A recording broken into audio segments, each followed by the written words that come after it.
लहानपणी आपण प्रत्येकाच्याच तोंडून ऐकलेलं आहे ना की ढग चालतं असं. तर हे ढग आहे ना मी चालताना रेकॉर्ड करत होते आणि ही वरती माझ्या डोक्याच्या वर जे काळं ढग दिसते ना त्याचा इतका पाऊस होता की ते मला सांगत होतं की आता मी खूप ओरडणार आणि इतकं जोरात ते ढग ओरडलेलं आहे की मी खूप घाबरले.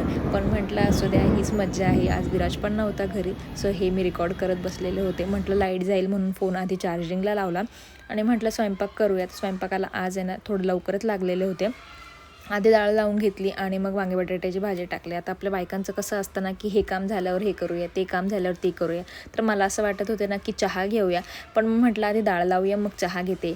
मग असं वाटलं की भाजी झाल्यावर चहा घेते. पण असं करता करता मी संपूर्ण स्वयंपाक झाला. डाळ, भात, तांदूळसुद्धा निवडले आणि बाहेरनं इतका छान व्ह्यू होता. पाऊस येऊन गेलेला होता आणि इतकी ग्रीनरी वाटत होती ना बाहेर. खरंच हे छोटे छोटे मोमेंट आहे ना कॅप्चर करायला खरंच खूप आवडतं आणि त्याचसाठी माझ्या नवऱ्याने एवढा महागाचा मोबाईल मला घेऊन दिलेला आहे. सो एकीकडे माझी वांगे बटाट्याची भाजी पण झालेली होती आणि वरण झालेलं होतं, भातसुद्धा झालेला होता.